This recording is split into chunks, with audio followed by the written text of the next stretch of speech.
Aku izin share screen.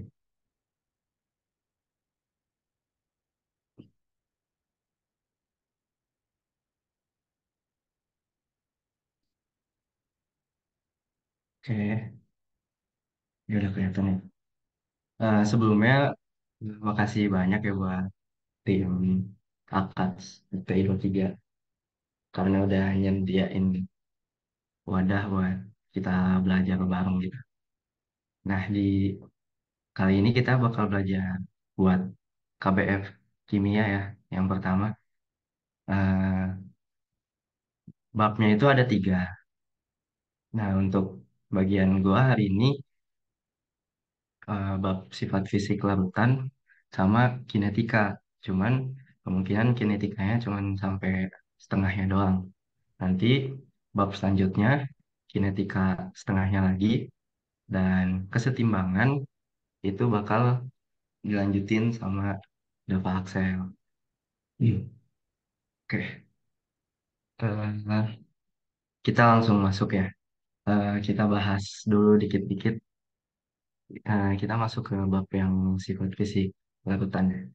Di sini aku udah bikin ininya apa namanya? Apa sih namanya? Mind map, kayak tri gitu lah. Biar kita terorganisir lah cara mikirnya. Nah, apa yang bakal kita pelajari di sifat fisik lautan?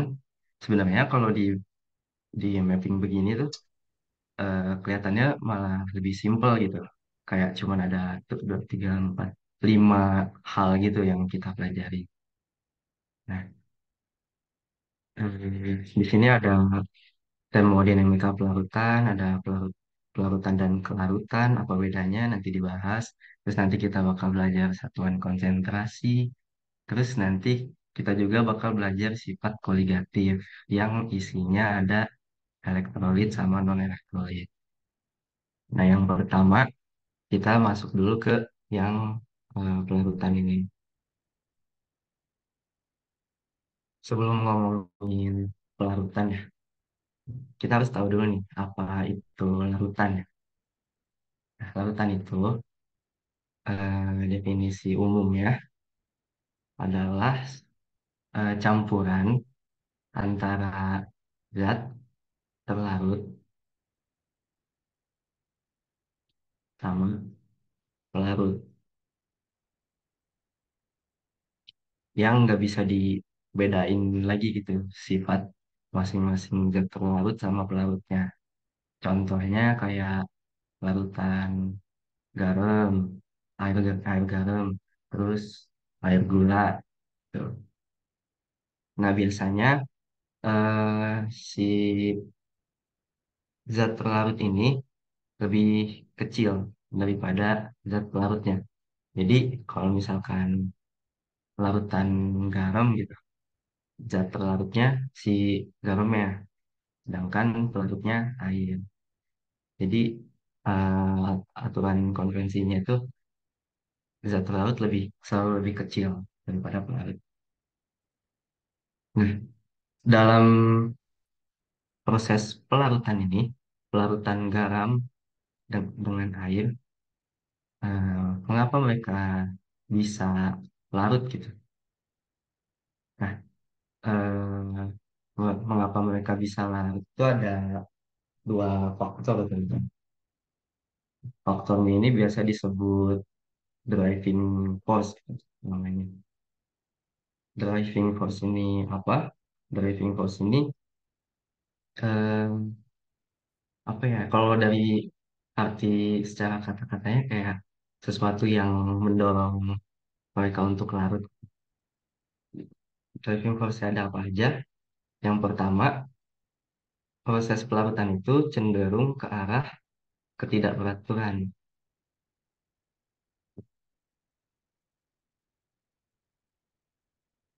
Nah, kalau secara bahasa kimianya ya, itu kenaikan entropi. Eh,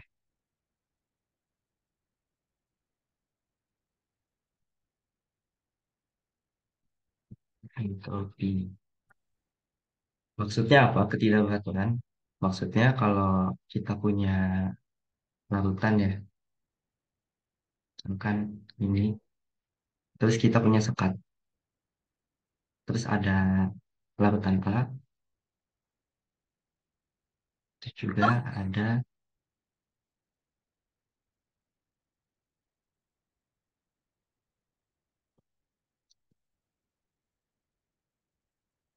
ada larutan B. Nah, kalau sekatnya ini dilepas, mereka bakal awalnya beraturan gini, bakal saling bertumbukan gitu, saling gabung-gabung, jadi ke kondisi yang tidak beraturan. Jadi itu driving force yang pertama dari lautan. Oke. Terus driving force yang kedua itu kecenderungan untuk ke arah yang energinya lebih rendah.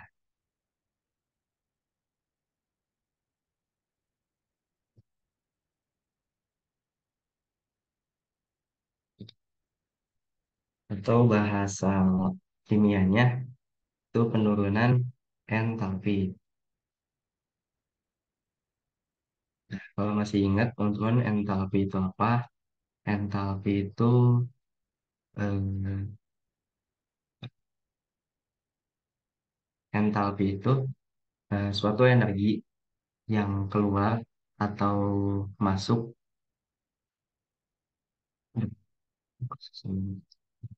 suatu energi yang keluar atau masuk di eh,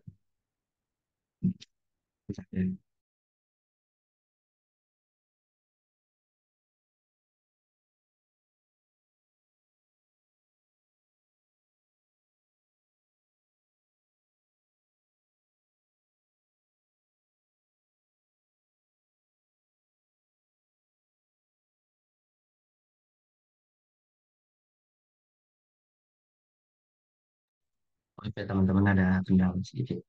Jadi entalpi itu apa?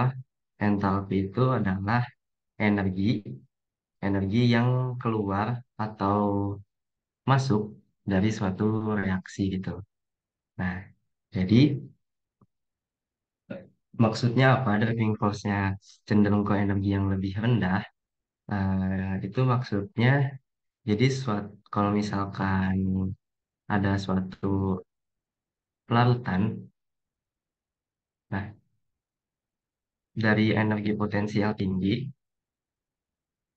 itu biasanya kalau misalkan awalnya padatan gitu, mau dicampur ke cairan. Nah ini biasanya awalnya energi potensialnya tinggi. Pas udah dicampur jadi suatu larutan, dia punya energi potensial yang lebih rendah. Makanya energinya turun gitu. Moving force-nya lebih rendah. Jadi gitu maksudnya untuk moving force yang kedua. Nah, dari driving force yang kedua ini bakal banyak banget ngomongin tentang enthalpy solution. Apa itu enthalpy solution? Dia sama kayak arti enthalpy yang tadi, cuman dia lebih spesifik ke energi yang dikeluarkan atau masuk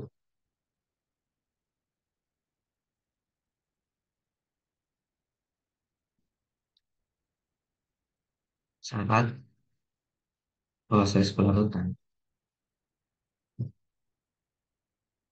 Jadi delta H solution ini ngomongin tentang energi total yang terlibat saat proses pelarutan.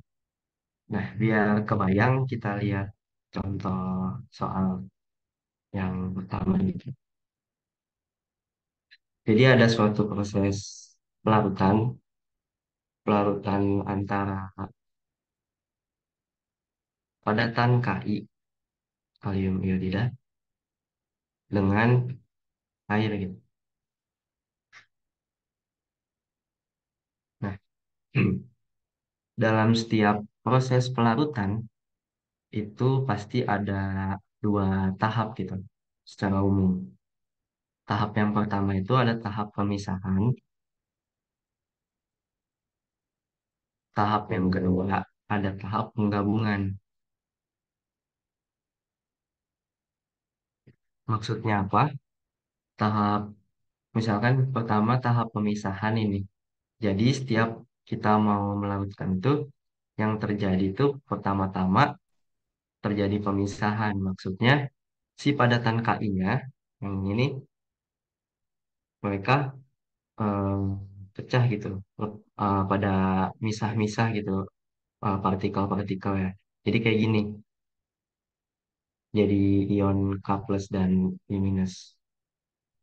Terus airnya juga biasanya airnya tuh kayak ekspansi gitu, kayak lebih renggang gitu pemisahan.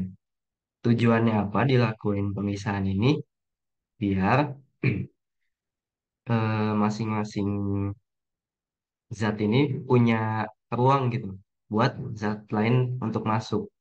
Jadi eh, si KI ini pada misah-misah biar air ini pada bisa masuk gitu di antara partikel-partikel si KI ini.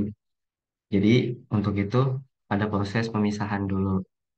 Nah, barulah setelah pemisahan lanjut ke penggabungan proses pelarutannya itu sendiri. Nah, di proses penggabungan ini ciri khasnya itu ada interaksi antar molekul yang baru. Jadi misalkan ini interaksi padat sama padat doang, ini air sama air doang. Nah, pas di sini ada interaksi si padatan Ki sama si airnya. Nah, itu kan interaksi yang baru ya. Oke. Nah,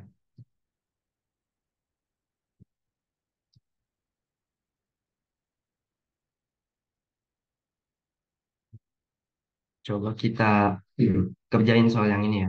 Jadi, eh, soal ini tuh nanyain berapa delta H solutionnya. Balik lagi ke definisi yang tadi, delta H solution itu energi yang terlibat saat semua proses larutannya selesai gitu. Jadi pas proses pelarutannya selesai itu baru ditotalin delta H-nya. Nah, caranya gimana? Caranya adalah kita menjumlahkan delta H masing-masing proses. Ini dijumlahin, jadinya delta H solution.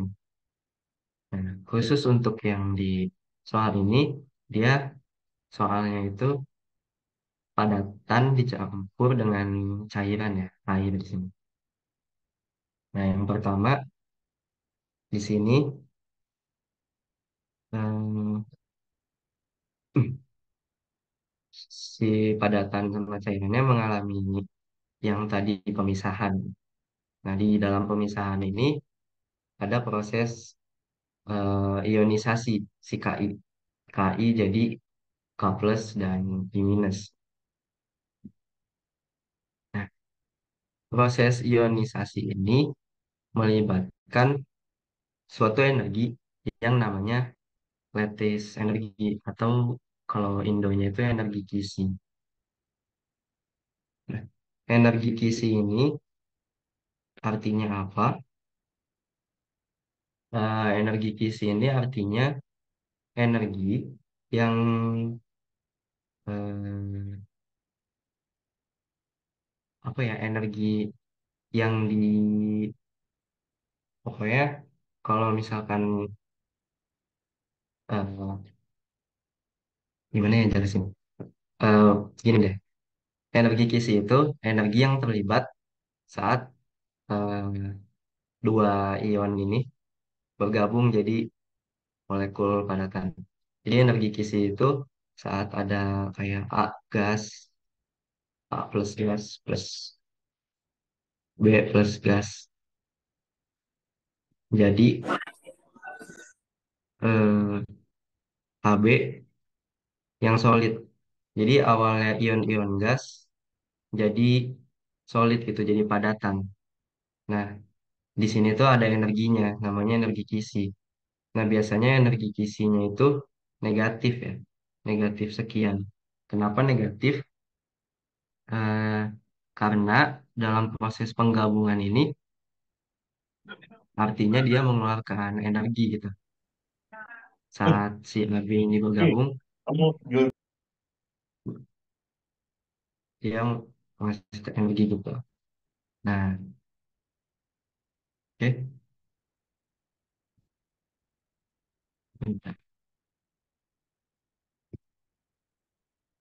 Nah, tapi di grafiknya ini arahnya dari, jadi ini tuh sebenarnya grafik ya, grafik kayak koordinat Y, X gitu. Nah, sumbu Y-nya ini adalah entalpi sistemnya atau tingkat energinya. Jadi kalau garis ini dibanding sama garis ini, itu tinggian ini berarti artinya dari sini, dari bawah ke atas tuh energinya naik. Nah, berarti karena tadi energi kisi negatif dari ion-ion menjadi solid, berarti kalau dari solid menjadi ion-ionnya, itu energi kisinya positif. Jadi yang dimasukin dalam perhitungan buat nyari H solution ya, itu yang positifnya. Jadi H solution itu sama dengan si plus 32 6 32 si KJ pengeluaran. Terus setelah proses pemisahan kan proses penggabungannya.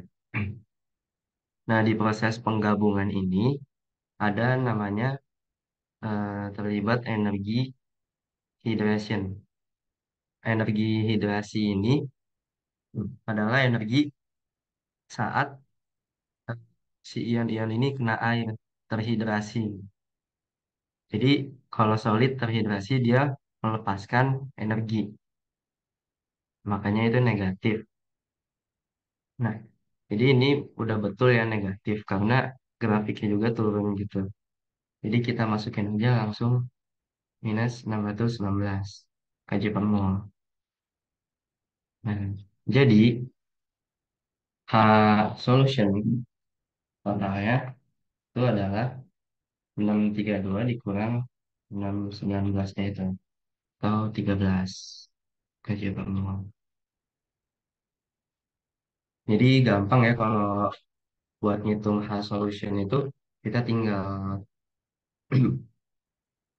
cek aja masing-masing prosesnya. Kalau misalkan diketahuinya H solution tinggal dibolak-balik aja si persamaan matematikanya. Oke, lanjut. Nah, kalau yang ini bedanya apa sama yang ini? Kalau ini tuh proses pelarutan cairan sama cairan. Secara umum prosesnya sama, dia itu misah dulu sini, jadi lebih renggang. Terus nanti gabung membentuk interaksi baru. Jadi eh, secara umum masih sama lah prosesnya. Dan juga nanti delta hanya itu tinggal lihat masing-masing prosesnya aja, pasti diketahui dari soalnya. Nah, kalau ini yang terakhir tuh gas dengan cairan ya. Nah, kalau gas dengan cairan ini paling pedulinya tuh sama endotermik atau eksotermik aja. Jadi si gas sama cairan ini dibagi jadi dua jenis tahapan ya. Yang pertama ada dengan organik. Kalau gas campur organik, pelarut organik. Pelarut organik itu kayak alkohol, terus kayak CH, CH gitu. lain-lain. Nah, dia hasil akhir si delta H solutionnya bakal endo dem endo. Nah, endo itu artinya berarti dia nyerap energi ya, makanya di grafik ini dia hasil totalnya itu naik gitu. Awalnya state-nya di sini naik jadi segini. Nah, gas dengan air, kalau gas dengan air itu exo, exothermic. Makanya di grafiknya juga hasil akhirnya menurun. Nah, udah sih kalau proses pelarutan begini ya. Ya. Selanjutnya, ini kan pelarutan udah. Nah, nextnya berarti kelarutan. Nah, kelarutan ini sebenarnya simpel ya. Dia cuman ngomongin ada satu kunci.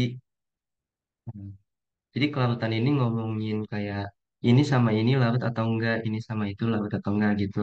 Nah, itu tuh sebenarnya nggak usah dihafal. Paling yang dihafalin jenis-jenis senyawanya. Cuman yang kita pegang tuh ada kata-kata begini, like, dissolve, like. Maksudnya apa?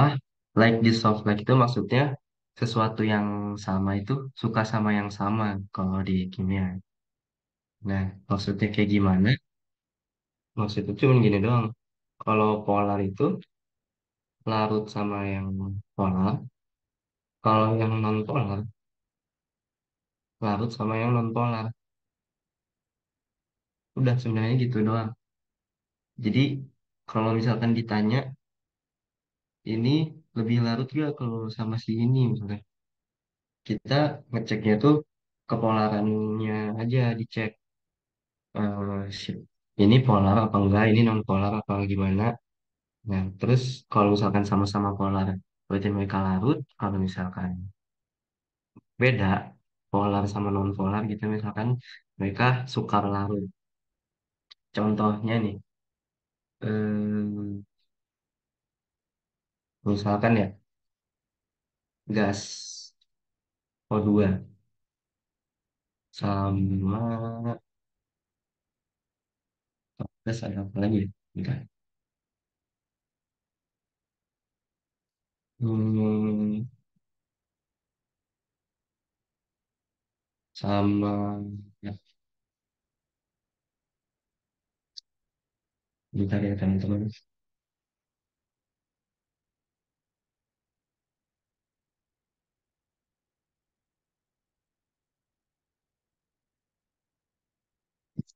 Misalkan sama gas NH3 deh.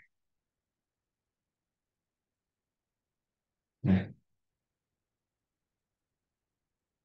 lebih kalau ditanya mereka berdua kalau dilarutin ke dalam air lebih larut yang mana? Nah, jawabannya kita lihat air itu apa? Air itu kan H2O ya. Kayak oh, nah, oh ini kan punya ini nih, punya PEB. Nah, berarti dia kan punya kecenderungan kutub negatif gitu kayak pada ketarik. Nah, berarti kalau bisa disimpulin air ini polar ya. Nah, berarti kalau air polar artinya kita lihat di antara mereka berdua siapa yang lebih polar. Caranya gimana? Coba lihat strukturnya ya biasanya. Kalau O kan cuman gini doang. Kalau NH3 ini. Nah, ini udah ketahuan banget ya. Kalau O ini dia kayak sama besar gitu tarikannya. Jadi kalau mau ngeliat polar-polar itu kayak kita ngeliat orang lagi tarik tambang gitu. Misalkan yang ini, kalau misalkan ada satu sisi yang menang itu polar. Tapi kalau misalkan kedua sisi sama kuat itu biasanya non polar gitu kalau gampangnya. Nah ini ibaratnya si O ini punya kekuatan, kalau di air ini si O ini punya kekuatan yang besar nih buat narik karena punya elektron. Jadi eh, tarikannya ke satu sisi doang gitu. Jadi di tengah O ini punya kutub negatif gitu, makanya dia polar. Sedangkan kalau di sini mereka saling tarik menarik tapi kayak sama besar karena ya sama jenis gitu, sama-sama O. Nah, bisa disimpulin kalau O2 ini non polar. Nah, berarti kalau yang NH3 ini kan dia ada Pb juga. Nah, ini sama kayak H2O gitu. Nah, dia ini cenderung polar gitu, walaupun nggak terlalu kuat polarnya. Jadi jawabannya si NH3 ini lebih mudah larut dalam air. Ada jenis lainnya juga, ada AR, ada N2. Nah, ini nih gas-gas non polar. Terus kalau gas-gas yang punya ikatan polarnya itu CO2, SO2. Hmm. Jadi kalau kelarutan di sini lebih ditonjolin ke kelarutan gas ya. Nah, kita cukup pakai konsep like dissolve like aja. Polar larut sama polar, non polar larut sama non polar. Nah, selanjutnya dari ngomongin kelarutan gas tadi itu ada hukum Henry. Nah, hukum Henry ini ngomongin apa? Hukum Henry ini masih sama ngomongin kelarutan gas di dalam cairan ya. Nah, yang ditekenin di hukum Henry ini, dia ngomongin kalau konsentrasi gas di dalam si zat cair ini itu berbanding lurus dengan tekanan terhadap gas itu, tekanan parsial gasnya. Nah, jadi kita bisa lihat di gambarnya ya. Ini awalnya, oh ya ingat ya konsentrasi gasnya itu bukan semuanya ini, tapi konsentrasi gas di dalam cairan yang Henry omongin. Jadi di dalam si cairannya ini, si bulat-bulat merah dalam air ini. Nah, bisa kita lihat ya, eh, bulat-bulat merah di dalam cairannya ini awalnya misalkan sekian. Terus setelah ditekan sampai serapat ini, konsentrasi gasnya padat gitu kayak makin banyak. Nah, itu maksud Henry. Jadi konsentrasi gas dalam cairan berbanding lurus dengan si tekanan parsial gasnya.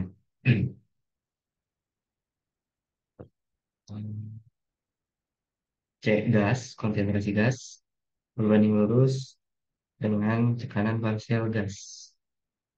Nah, kalau di dalam matematika, kalau ada berbanding lurus ini, kalau mau dibikin sama dengan, kita tambahin yang namanya konstanta K. Jadi sama dengan K kali P gas. Konstantanya ini dinamainlah konstanta Henry, KH. Nah, konstanta ini eh, pasti dikasih tahu di soal ya.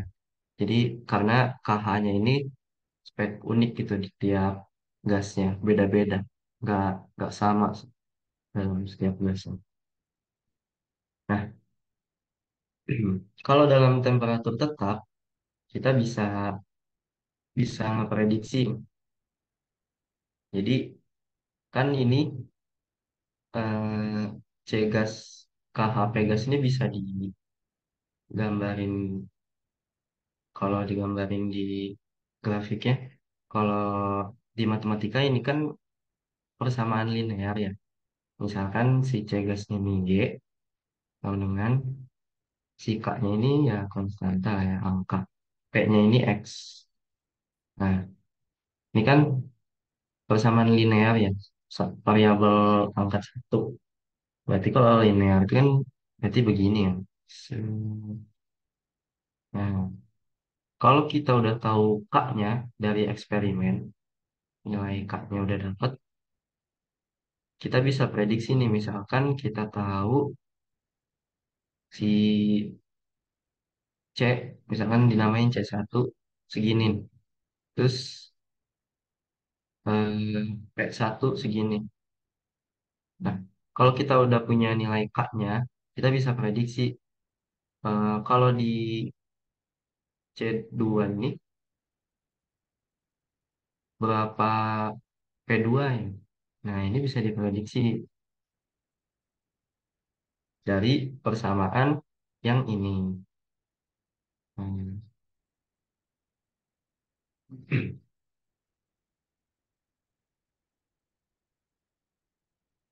Jadi ini sebenarnya persamaannya itu kayak cuman eh, jadi pada temperatur tetap ya syaratnya.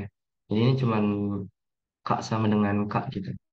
Karena kan K itu sama dengan C per P. Nah, ini dalam temperatur tetap itu lagi ngomongin gas yang jenis gas yang sama ya di dalam persamaan ini. Jadi otomatis K-nya itu bakal sama. Jadi tinggal disamain aja K-nya. Nah, kita ke contoh soal tentukan tekanan parsial CO2 suatu botol minuman bersoda diketahui 5 atm. Tentukan konsentrasi ini CO2 dalam minuman bersoda. Diketahui, ini diketahui tetapan hukum energinya. KH-nya ya. Terus coba kita kerjain yang A2 aja. Iya. Nah, ini gampang aja ya. Udah diketahui si P-nya, terus udah diketahui si KH-nya, yang dicari C-nya. Ya udah, berarti masukin aja ke persamaan hukum Henry-nya. C gas sama dengan KH kali P gas. Nah, berarti si K-nya yang ini 3 sorry, 3,12 kali 10 pangkat minus 2 mol mol per liter ATM dikali si eh, Pegasnya ATM. Nah, kita cek ya. Oh ya teman-teman, aku punya saran. Kalau misalkan lagi ngerjain soal hitungan gini, ada baiknya kita tulis semua satuannya ya. Tujuannya apa? Biar buat ngecek perhitungan kita udah benar apa belum. Nah, di sini kan kita mau nyari Cegas ya. Cegas itu kan konsentrasi. Konsentrasi itu ada banyak ya. Tapi biasanya kalau di gas ini molaritas. Nah, molaritas itu mol per 1 liter. Nah, dari hitungan kita ini dicek nih satuannya. Pas dicoret, set ATM, ketemu ATM, habis sisanya mol per liter nih. Berarti udah bener jawabannya karena kita nyari jawabannya kan konsentrasi mol per liter. Nah, berarti hitungan kita ini tinggal masukin ke kalkulator aja. Jawabannya itu 0,156 mol per liter atau molaritas. Terus selanjutnya nomor yang B, tentukan konsentrasi CO2 dalam minuman bersoda setelah botolnya dibuka dan dibiarkan setimbang 25 derajat. Tekanan parsial CO2 di udara terbuka adalah sekian. Ini udah ada tekanannya. Sini ada sini. Nah, ini agak tricky nih yang nomor B. maksud dari pertanyaannya itu apa? Itu sebenarnya nanyain eh, ngarah ke sini nih, persamaan yang ini. Jadi dikasih tahu ini dibiarkan setimbang 25 derajat Celcius. Itu artinya setimbang itu kan berarti dibiarin suhunya 25 tetap gitu, stabil di 25. Nah, makanya pada temperatur tetap bakal berlaku persamaan ini C1, P1, C2, P2. Nah, yang kita cari di sini kan tentukan konsentrasi ya. Berarti kan C2 ya. Nah, C1-nya siapa? C1-nya itu kita pakai konsentrasi di soal nomor A. Yang ini. Jadi tinggal masukin aja C1, P1, C2, P2. Hmm, berarti kan C1-nya 0,156, terus P1-nya yang tadi berapa ini? 5 TM sama dengan, terus C2-nya yang dicari, P2-nya ini di udara terbuka 4 dikali 10 minus 4 atm. Nah, ini kan bakal pindah luas ke coret sisa M. Berarti hitungan kita benar ya. C2 berarti sama dengan ini tinggal dihitung aja di kalkulator. Kalau dihitung-hitung itu jadi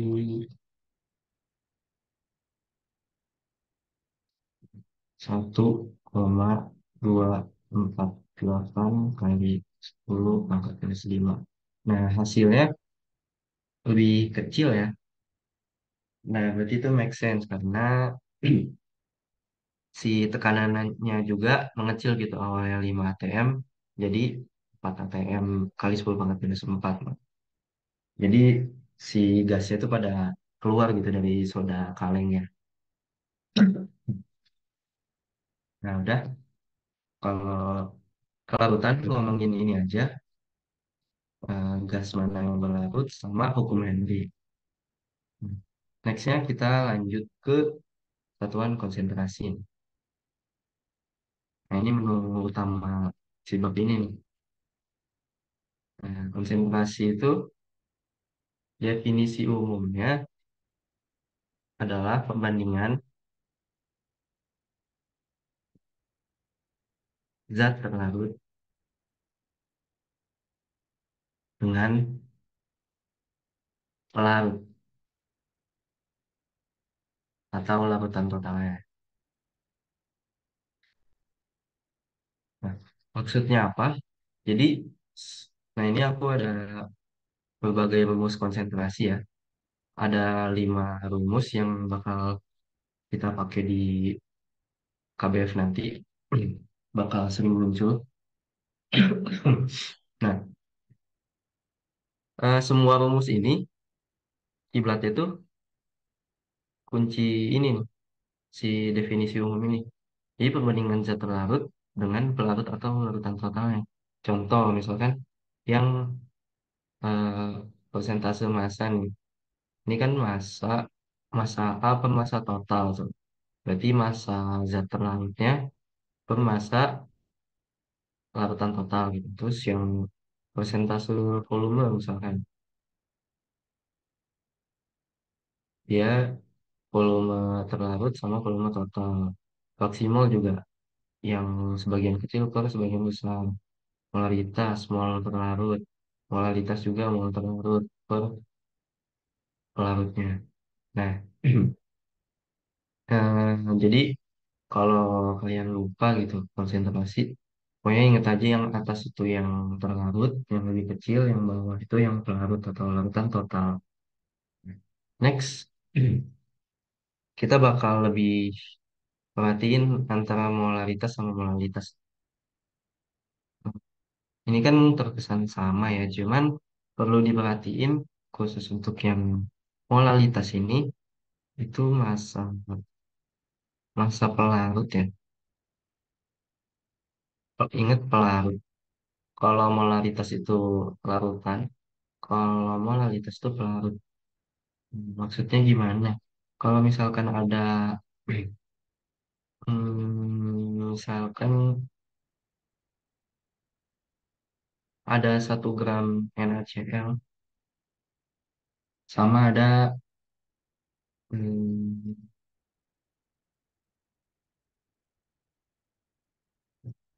1.000 gram larutan NaCl. Nah, pasti dimasukin ke rumus molalitasnya. Kan ini diubah dulu jadi mol, mol NaCl dibagi mR. Habis itu per, nah pas masukin si ininya, bawahnya, inget ini tuh larutan NaCl total 1.000 gram. Nah, berarti kalau totalnya 1.000 gram, nggak bisa langsung dimasukin 1.000 begini. Karena molalitas tuh pelarut ya. Pelarut tuh berarti tanpa si NaCl 1 gramnya ini. Berarti yang masuk ke rumus tuh cuman 999 gramnya. Nah, nanti si gramnya ini diubah ke kilo sesuai dengan aturan molaritasnya. Ya. Nah, kalau molaritas itu lebih gampang. Jadi dia tinggal mol dibagi liter larutannya totalnya. Nah, kalau fraksi mol ini ngomongin perbandingan mol ya, antara mol yang ditinjau sama per mol totalnya. Nah, misalkan gimana? Misalkan ya ada 1 mol NaCl dicampur 2 mol HCl. Berapa fraksi mol NaCl? Kita tinggal masukin aja jumlah mol CaNaCl-nya 1 per total mol semuanya 3. Jadi 1/3. Terus kalau mol HCl berarti 2/3. Nah, ingat ya kalau fraksi mol, fraksi mol, sorry, sorry.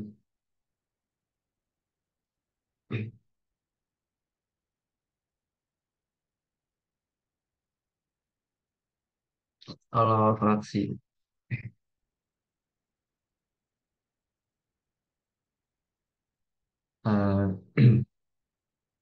gue ngomongin apa ya? Oh ya, kalau fraksi mol itu kalau misalkan tadi ya fraksi mol NaCl ditambah fraksi mol HCl gitu misalkan. Itu jumlahnya pasti bakal satu ya. Karena dari hitungan tadi aja, kan 1 mol NaCl per 3 mol total ditambah 2 mol HCl per 3 mol total. Nah ini kan bakalan satu ya. Jadi total fraksi mol dalam suatu larutan tuh bakalan satu gitu. Jadi kalau misalkan di soal diketahui fraksi mol NaCl doang, tapi yang ditanya HCl, teman-teman tinggal langsung satu dikurang X NaCl aja. Nah, gitu. Iya. Nah, untuk yang persen ini simpel ya kayak biasa aja. Mas kalau W per W atau M per M itu persen massa terlarut dibagi massa totalnya kali 100%. Kalau volume itu kayak misalkan mililiter terlarut per mililiter totalnya kali 100%. Oke, satuan konsentrasi udah. Nanti contoh soalnya langsung digabung aja sama si sifat koligatif ya. Kita masuk dulu ke materi sifat koligatif. Nah, sifat koligatif ini sebenarnya ngomongin apa sih? Sifat koligatif ini ngomongin sifat si larutan setelah ditambahin zat terlarut.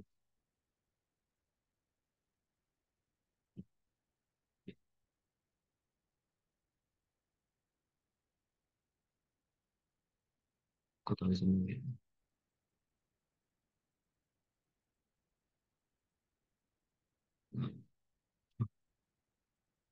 Jadi sifat koligatif ini ngomongin tentang, pokoknya kalau udah ada sifat koligatif, kalian bayangin ada suatu larutan terus ditambah garam gitu. Atau misalkan ada es parut ditambahin garam. Dia kan pernah ada praktikum ya, kalau masih waktu SD atau SMP gitu, ada praktikum kalau es batu ya, kalau ditambahin garam tuh dia bakal lebih lama cairnya gitu, lebih awet si esnya, nggak cair-cair. Nah itu kenapa? Karena bandingin ya sama kalau nggak ada si garamnya. Nah kalau nggak ada si garamnya, si es batu ini dengan mudahnya bisa keluar gitu dari wadahnya, bisa menguap jadi uap air ya. Sedangkan kalau kita tambahin garam di sini sebagai zat terlarut, mereka bakalan ngalangin si partikel-partikel si esnya ini atau larutan ini. Jadinya partikel-partikel yang menguap tuh lebih sedikit gitu daripada ini, daripada kondisi yang sebelah kanan. Dan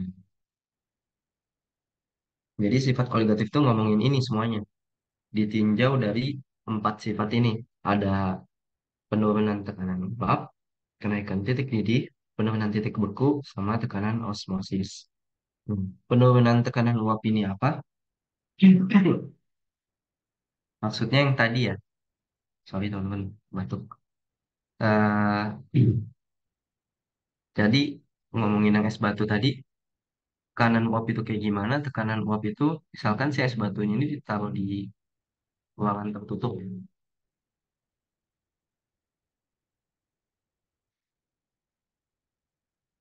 Nah, eh, kalau di ruangan tertutup begini, kalau misalkan ada uap, si es batu ini uap, nah jadi uap kan? Nah, uapnya ini menekan si ruangan tertutup ini ya. Nah, ini namanya tekanan uap. Nah, berarti kalau misalkan kita bandingin nih dua kondisi ini sama ini, kondisi yang kanan ini kan nggak ada zat terlarut. Artinya dengan bebas airnya menguap. Nah, artinya uapnya makin banyak kan. Nah, uapnya makin banyak, makin sempit lah kan ruangan tertutupnya. Artinya yang neken makin banyak. Nah, berarti kalau yang kondisi kedua ini tekanannya lebih tinggi ya, tekanan uapnya.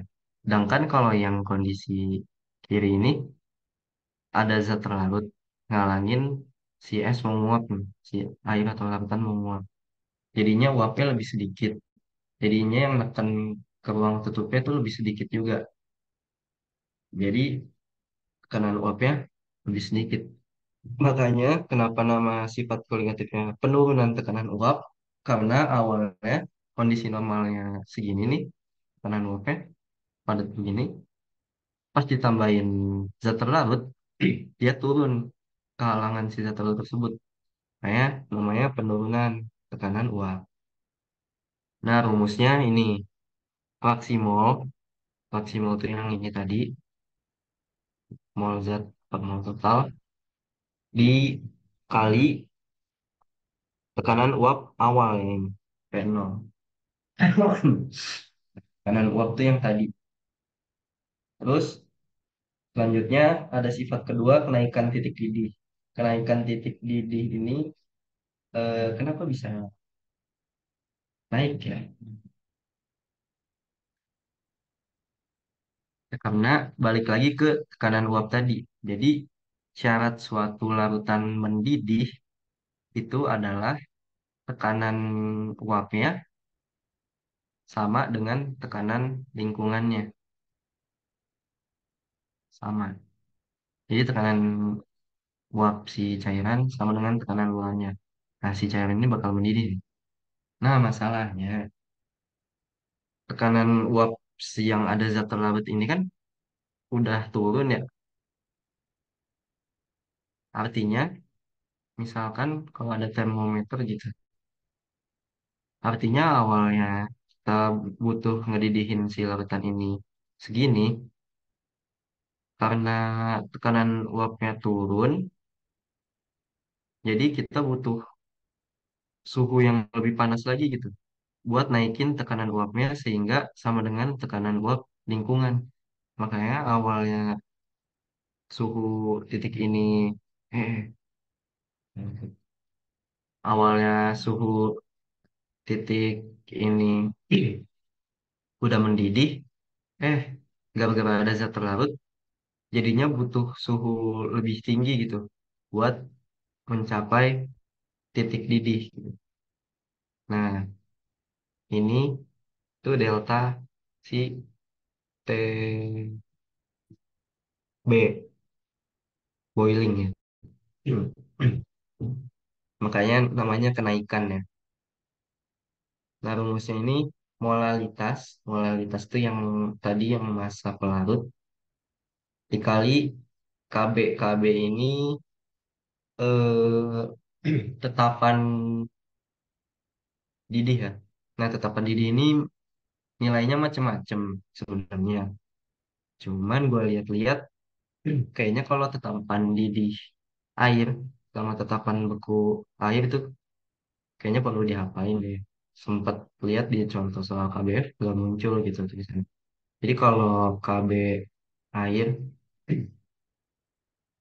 itu kalau nggak salah ya 1,86.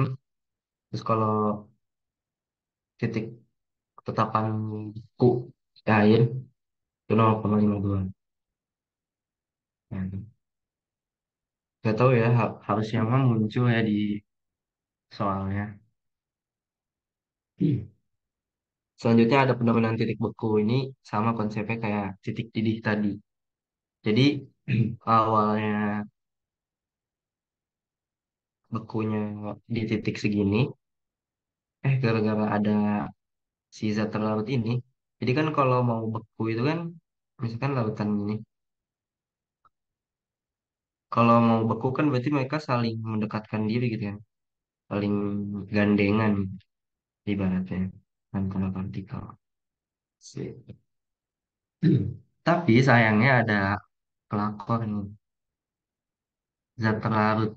Hmm. Mereka ngalangin si larutan buat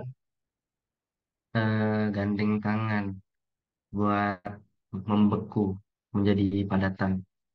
Makanya akibat dari adanya si zat terlarut ini, titik bekunya menurun. Jadi butuh pengeluaran energi yang lebih banyak lagi biar si lautan ini bisa gandengan. Jadi titik bekunya menurun nih, kayak F, titik freeze ya. Nah, rumusnya sama kayak TB, M kali KF. KF itu yang tadi ya, tetapan. Nah, selanjutnya ada tekanan osmosis. Duh, sorry. Nah, tekanan osmosis ini eh, itu ngambil dari konsep tekanan gas ideal, rumus yang paling terkenal ya, PV NRT. Nah, tekanan osmosis kan ini tekanan ya sebenarnya simpelnya. Oh ya udah berarti ini kan tekanan nih si P. Jadi tinggal pindah ruas saja. NRT per V. Nah, N per V ini apa? Nah, khusus osmosis, N per V ini kan N itu mol. Nah, V-nya ini khusus osmosis kayaknya liter. Makanya jadinya M besar gini. Nah, jadinya molaritas. MRT. Nah, MRT. Ingat aja nama kereta ya. MRT. Selalu di hati. Bila. Oke, jadi gitu aja sifat-sifatnya. Nah, di sifat koligatif ini ada pembeda antara non-elektrolit sama larutan elektrolit. Apa yang bikin beda? Kalau non-elektrolit, kayak tadi aja. Nah, kalau larutan elektrolit ada I nih. Si I. I ini adalah faktor Van Hoek namanya.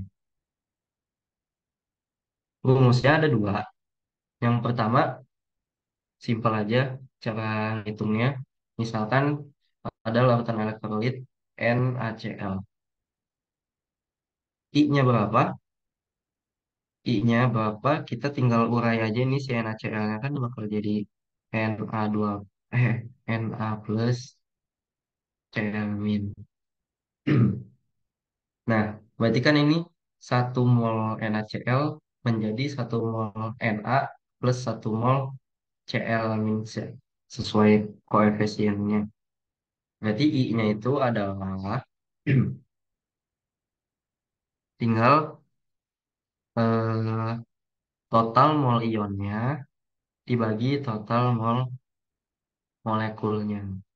Berarti satu plus satu bagi satu. Jawabannya dua. Jadi nanti pas di rumus koligatif ini, kita tinggal dikali dua aja dia. Kali I-nya. Nah, kalau misalkan nggak dikasih tahu gitu, si senyawanya, tapi kita punya, eh, misalkan data yang kita punya itu ini nih, alfa nih. Alfa ini derajat disosiasi. Nah, derajat disosiasi ini, kalau misalkan diketahuinya si alfa ini, kita masukinnya I-nya ke rumus yang ini. Satu plus N kurang satu kali alfa. N-nya apa? N-nya total eh, jumlah ionnya. Gitu. Misalkan kalau, apa ya, BaCl2. Ya. Nah, N-nya tuh ada tiga, karena ada satu, terus Cl-nya dua, dua tiga. Gitu. NaCl ada dua, dua. Masukin ke N ini. Jadi gitu. Oke, udah ya. Sifat koligatif udah beres. Oke, berarti sifat fisikalis kan udah selesai nih. Oh ya, kita ke contoh soal sih. Tadi satuan konsentrasi sama sama apa tuh namanya? Sifat koligatif. Ups, ini udah lain. Kita ulang ya. Eh,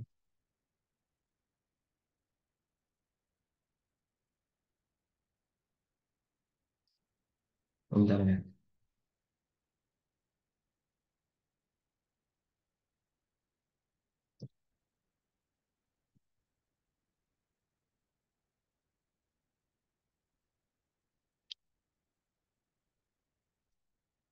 Ini.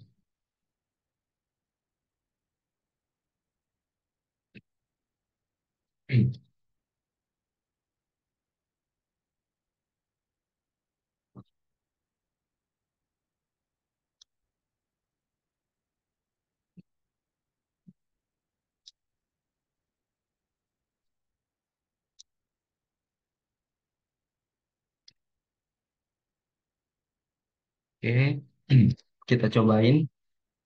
Nah, ini contoh soal KBF ya, KBF tahun lalu. Eh, Kreatinin. Rumusnya begini, massa molar MR-nya ya ini. MR-nya segini. Merupakan hasil metabolisme yang menjadi indikator normal atau tidaknya organ. Nah, kadar normal, berarti kalau organ ginjalnya normal, itu kreatininnya sebanyak, kalau di dalam darah tuh ada 1 miligram kreatinin per desiliter darah.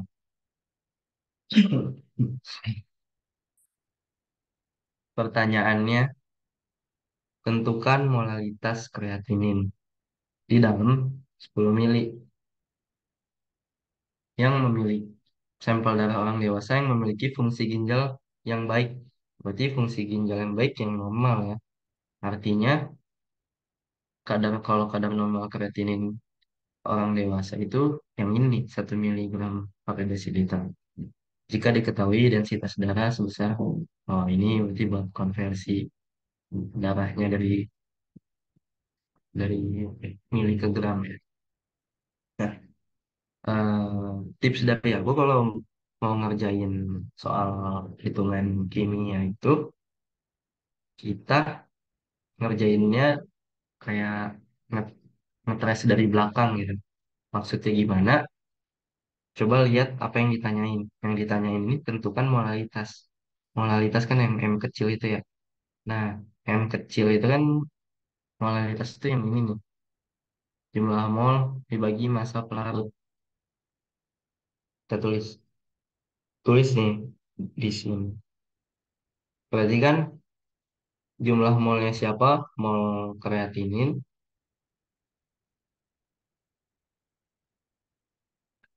dibagi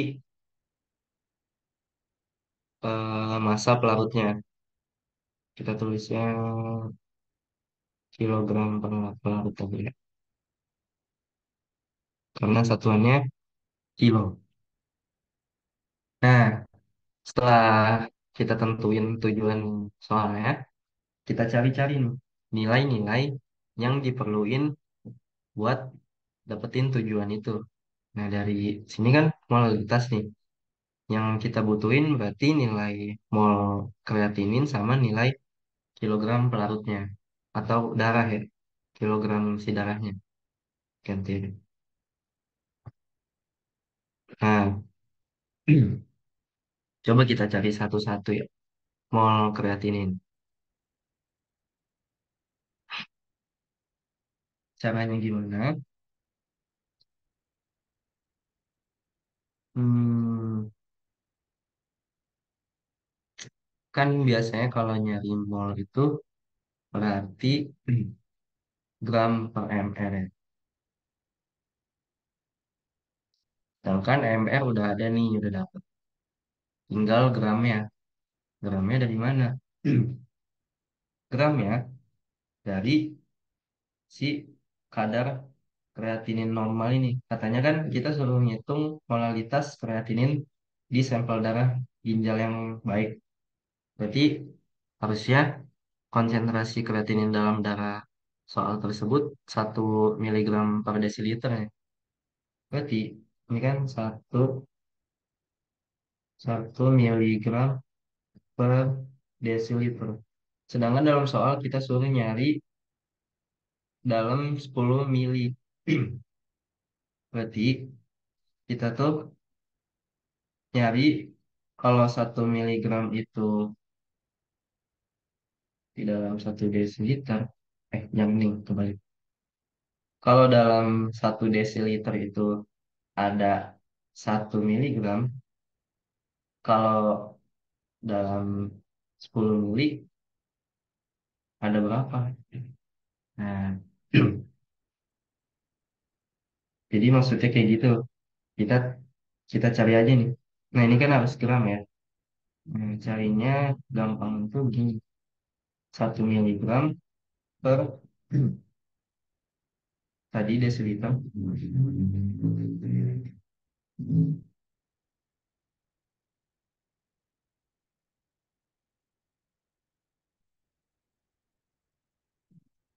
dikali,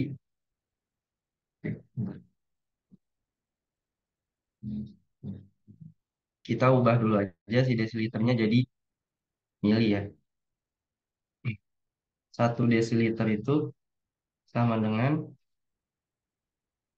100 mili ya kalau nggak salah.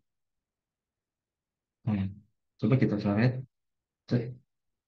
Jadinya 1 mg per 100 liter. Mililiter. Eh, eh, kebalik ya. Dari desi sama dari. Oh ya benar. Nah, berarti kita ganti nih soalnya. 100 ml itu 1 mg. 10 ml itu berapa mg misalkan? Oke mg. Berarti kan ini 100 ke 10 kan bagi 10. Ya udah ini dibagi 10 aja. Berarti 0,1 mg. Artinya 0,1 mg itu berapa ya gram?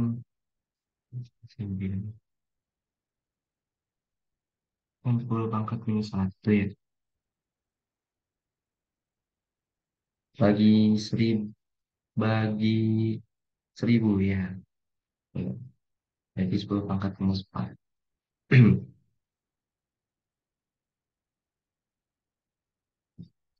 Wih, minus 4 gram. Nah, udah dapat nih. Gramnya 10 pangkat minus 4. MR-nya udah ada nih, 113,13 gram per mol. Ya, tulis satuannya. Nah, tinggal dibagi deh.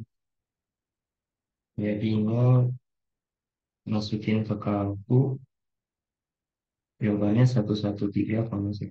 Eh, ya, oh ini. 8,84 kali 10 pangkat minus 7 mol ya. Yang konven gitu.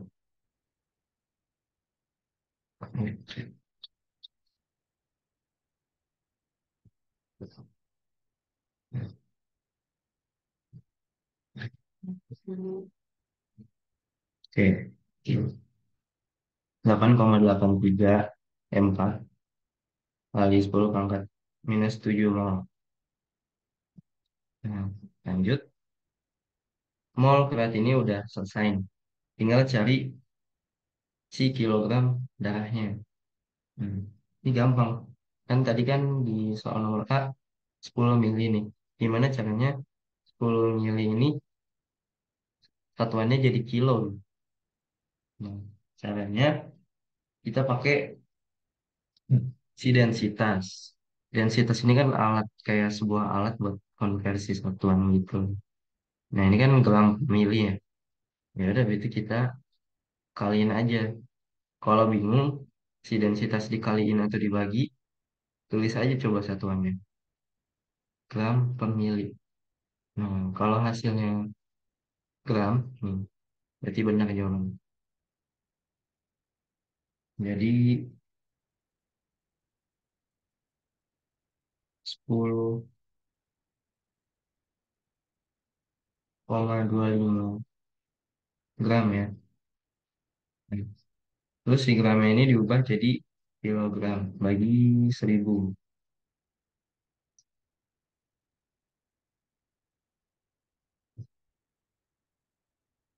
0,10 kilo. Nah, ini dapat nih.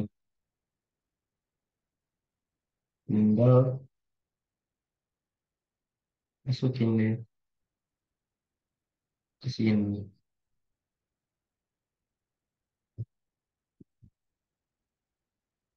Ke tujuan awal kita tadi. Mol kreatinin 0,834 kali 10 pangkat minus 3 mol per 0,1025 kilogram. Oke. Terus jawabannya jadinya 10 kali minus 3 0,1025. Hmm.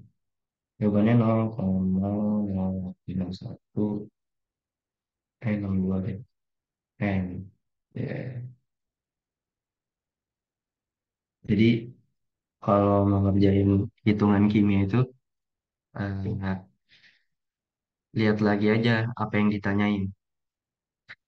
Terus tulis rumusnya, terus cari nilai-nilai yang dibutuhin buat dalam rumus tersebut. Oke, pertanyaan yang kedua, tentukan tekanan osmosis. Osmosis. Masih ingat ya yang tadi? Osmosis itu MRT. MRT. MRT. Nah, oh iya, kan kalau sifat kualitatif itu harus tentuin dulu. Ini larutan elektrolit atau non-elektrolit. Kalau elektrolit kan perlu dikali I. Kalau non-elektrolit gak usah. Nah, gimana nentuinnya? Kalau aku sih pokoknya elektrolit itu ada asam, basa, dan garam. Itu pasti elektrolit. Nah, kalau non-elektrolit, elektrolit itu maksudnya yang punya potensi listrik itu ya. Jadi, make sense kan kalau asam, basa, garam, kan ada Na plus, Cl-, gitu-gitu, elektrolit. Nah, kalau non-elektrolit tuh, hmm, aku ada ya hafalannya. Cuman agak lupa juga. Dulu tuh ada hafalannya namanya Gua Hero kalau nggak salah. Nah, ini tuh apa? Ada glukosa, urea, hidrokarbon, dan alkohol. Hidrokarbon itu yang CH ya. Urea juga CH gitu lah. Pokoknya ini non elektro itu yang isinya CH gitu. Nah, ini kan kreatinin kan CH gitu ya bentukannya. Otomatis dia non elektrolit, berarti nggak usah dikasih I. Berarti gampang nih ngitungnya. Kita tinggal bentar ya.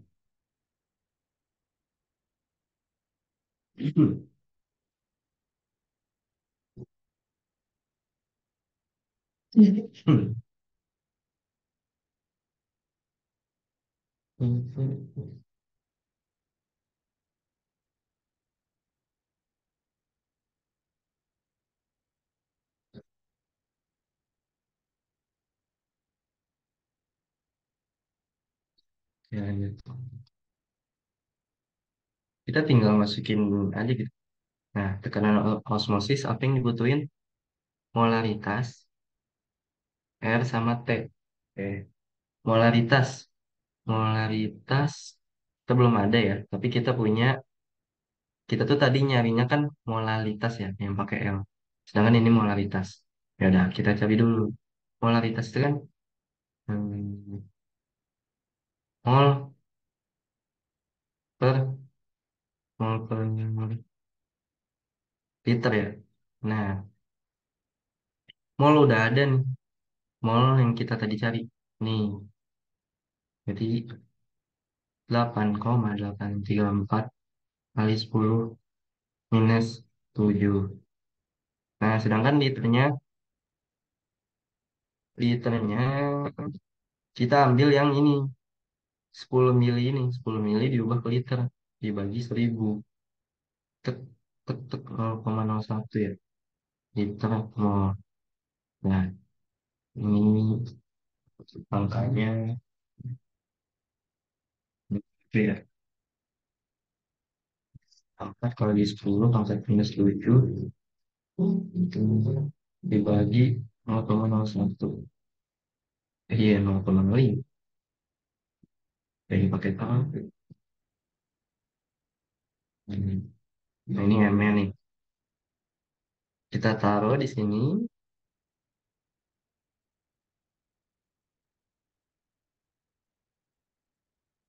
M. Nah, terus R-nya, R-nya yang mana? R-nya yang 0,0,082 ya. Karena satuannya dia L, ada ATM-nya nih. ATM kan si tekanan osmosis. Per K mol. Juga ada mol sama L nih. Mol sama L ini kan satuannya molaritas.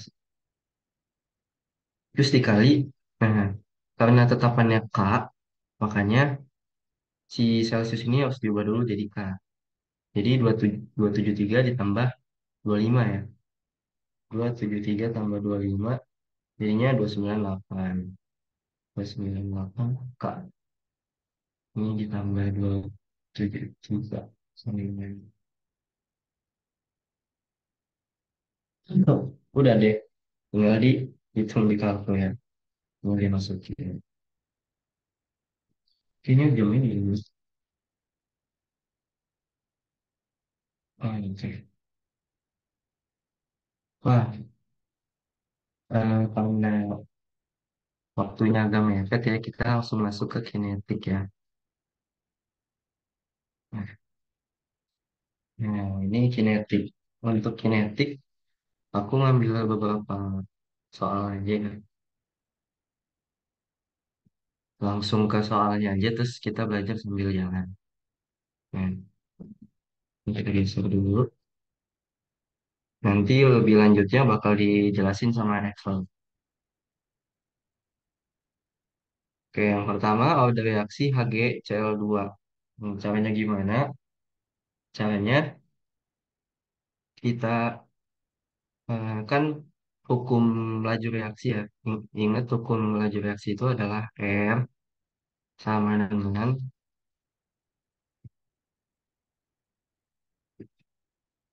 konsentrasi si reaktannya dipangkatin order.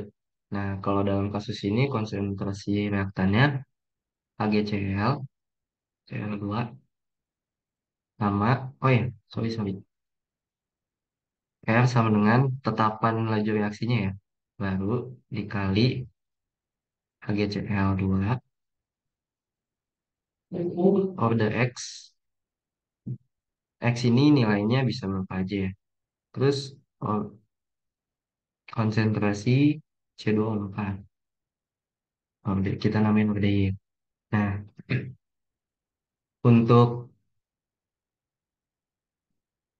untuk nyari order reaksi HgCl, kita bandingin aja laju awal dari dua percobaan. Nah, buat dapetin si nilai X ini, pangkat HgCl2, kita cari percobaan yang konsentrasi C24-nya sama, alias yang ini nih. Kenapa? Biar nanti pas di perhitungan, dia bisa kecoret tuh. Nanti sisanya si HgCl, terus nanti bisa ketemu X ya. Cobain ya. Oke, percobaan kedua, R-nya itu 1,19 kali 10 pangkat minus 6 sama dengan K dikali HgCl2 X, eh salah salah, langsung masukin aja. HgCl2 itu 0,105 X dikali konsentrasi C24 0,3 Y, dibandingin sama percobaan ketiga ya, karena sama-sama 30 di C24 ya. Percobaan ketiga lah jauh awalnya 5,93 kali 10 pangkat minus 6, terus K, terus si ininya hmm, 0,052 X kali, nah ini kan 0,3 juga ya. Makanya kenapa kita ambil yang sama biar ini kecoret gitu. Jadi sisa variabel yang X. Kita bisa cari yang X. Nah ini K juga nilainya bakal sama ya. Nah, jadinya sama dengan, ini digabung aja ya. Ininya apa namanya? Pangkatnya. Jadi 0,105 per 0,052 pangkat X itu sama dengan ini ya. Nah kita cari X-nya pakai kalku. Tuh. Nah di sini ketemunya berapa ya kalau mas? 1,19 kali 5,9 yang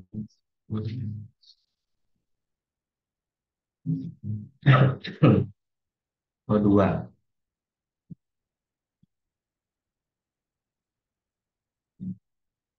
dua ya. Dua, dua, dua. Oh, X-nya berarti satu, satu. Karena ini hasilnya dua, ini juga hasilnya dua. Berarti dua pangkat X, siapa yang hasilnya dua? Sama satu. Ya. Nah, kalau yang HGCL, ini salah ya. Harusnya C24 ya soalnya. Nah, kalau mau nyari yang ini, berarti tinggal cari yang HGCL2-nya sama. Berarti yang ini. Nanti percobaan satu dan dua. Sama ya caranya. Terus nanti bakal ketemu Y-nya kalau nggak salah dua. Pokoknya sama ya caranya. Kita lanjut aja ke soal selanjutnya. Berhemat waktu. Nah, tentukan order reaksi total. Ini gampang. Kita tinggal jumlahin aja si X sama si Y-nya. Satu tambah dua berarti dengan tiga. Nah, 5 poin. Hmm. Terus hitung tetapan laju reaksi tersebut. Nah, tetapan laju reaksi itu yang mana? Dia itu maksudnya nyari si K ya. Cara nyari K gimana? Kita tinggal cobain aja salah satu percobaan, terus masukin semua angkanya beserta X dan Y-nya. Bahkan percobaan satu. Kan rumusnya ini ya, R sama dengan K kali ini kali ini. R-nya itu percobaan satu 3 kali 10 pangkat minus 7 sama dengan K yang dicari, terus dikali 0,105 konsentrasi HgCl2, ini percobaan satu, pangkat X, pangkat satu dikali C2O4, pangkat C, pangkat 2. Nah, pindah ruas nanti ketemu K-nya berapa? 8. Oke, next ya. Selanjutnya, ini juga soal KBF yang sering muncul dan sering disinggung di kelas dan lumayan gampang gitu, jadi lumayan poinnya. Lengkapi keterangan profil reaksi. Dia ada reaksi A menjadi C, terus grafiknya begini. Koordinat reaksi ini maksudnya progres si reaksinya ya. Jadi si A jadi B jadi C gitu, progresnya gimana. Hmm. Kalau energi potensial ini si sumbu Y-nya jadi energi potensial yang dibutuhin gitu buat reaksinya berjalan. Nah, lengkapi keterangan profil. Maksudnya tuh si ininya nih, si A, B, C, hmm, terus X ini nih. Pertama yang A dulu deh. A. A ini apa? Ya, A ini tuh reaktor ya. Gampang. Karena awal awal A, terus jadi B, terus jadi C gitu. Nah, berarti kan otomatis si C ini produk ya, karena di akhir gitu. Nah, masalahnya si B ini siapa namanya di grafik ini? Nah, buat cari tahu gampangnya, coba kita kerjain yang B dulu. Mekanisme reaksi pembentukan C. Gampang ya, berarti mekanisme reaksi itu maksudnya gini, kita bikin kayak ginian. Kan A menjadi C ya, pembentukan C. Prosesnya gimana? Prosesnya dari A ke B dulu. Nah, habis itu dari B-nya jadi C. Jadi gini, A jadi B, B jadi C. Oh, ya deh, mekanismenya begini.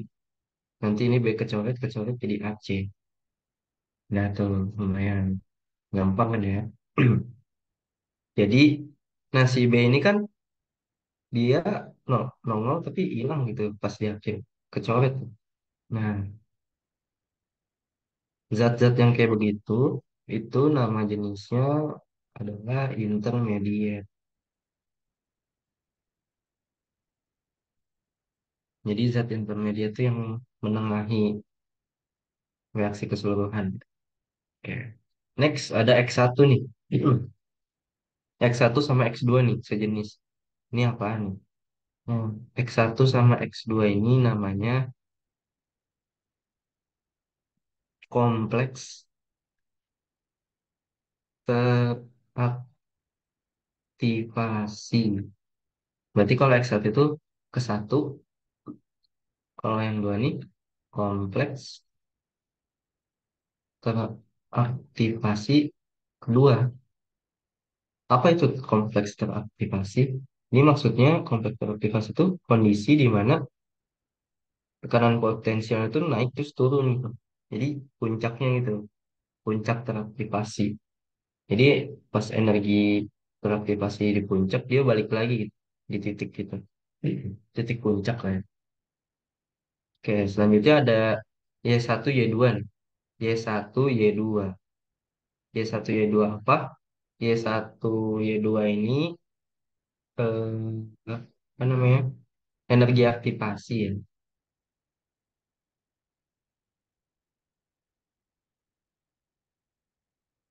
Ke satu ini sama kedua.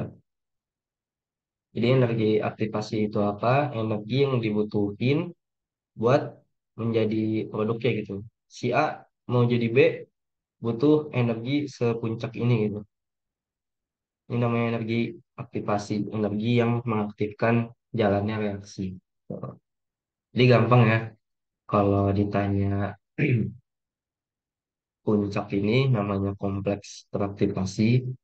Kalau ditanya si panjang puncak ini, si tinggi puncak ini, itu namanya energi aktivasi. Itu lumayan ya ini poinnya. Nah, yang C, dari tahapan-tahapan reaksi pada B, tuliskan tahap penentu laju dan jelaskan. Apa itu tahap penentu laju? Tahap penentu laju itu tahapan reaksi dari si B nih yang menentukan laju keseluruhan gitu. Maksudnya gimana? Jadi dalam reaksi B ini jawabannya tahap penentu lajunya adalah yang AB.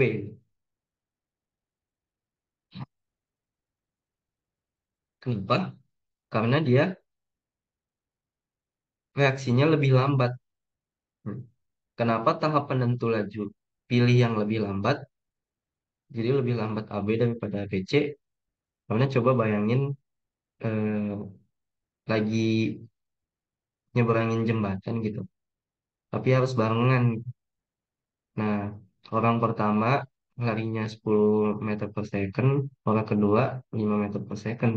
Mereka harus barengan nyeberangin jembatannya.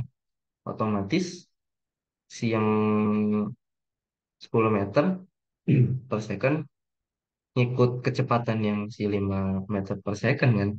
Karena nggak mungkin si 5 meter per second ini nyusul yang si 10 gitu. Jadi tahap penentu laju itu tahap reaksi yang lebih lambat. Gimana cara ngelihat mana yang lebih lambat? Lihat dari grafik. Caranya, lihat siapa yang butuh energi aktivasi lebih banyak. Nah, dari A ke B ini kan, ini lebih panjang nih, daripada dari B ke C. Dia cuma segini. Nah, jadi ya,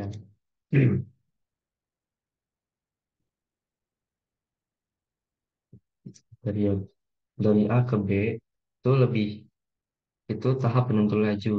Karena reaksi AB ini lebih lambat, lambat yang disebabkan oleh energi aktivasi yang lebih besar. Oke, nah, oke, ini poin terakhir. Turunkan hukum laju dari reaksi pembentukan C. Ingat tadi hukum laju itu R sama dengan tetapan laju eh, dikali reaktannya ya. Jadi reaktan pangkat koordinat bisa berapa aja. Nah, berarti kita lihat nih reaksi pembentukan C itu gimana. Ambil dari nomor B yang ini nih. Reaksinya begini. Nah, siapa reaktannya? Reaktannya si A. Yang berarti kalau reaktannya A, hukum lajunya R sama dengan K A angkat X. Udah, gampang. Oke. Karena waktunya udah habis ya teman-teman, jadi cukup sampai di sini aja. Jadi sebenarnya KBF ini masih mudah ya teman-teman. Jadi tinggal lihat apa yang ditanyain terus masukin aja rumus-rumus angka-angka ke rumus-rumusnya. Karena kalau masih KBF tuh lebih ke nerapin konsepnya gitu daripada UTS itu emang lebih ribet sih. Jadi semangat ya teman-teman buat KBF-nya terutama yang Cirebon KBF hari Senin. Oke. Terima kasih. Wassalamualaikum warahmatullahi wabarakatuh. Balikin lagi ke Syahel ya. Terima kasih Novel Aiman, luar biasa, bagus sekali tutornya. Nanti bakal ada di share di line ya guys, file tadi dan juga recordingnya. Terima kasih banyak udah join dan jangan lupa isi feedback ya guys. Nanti bakal dikirim juga di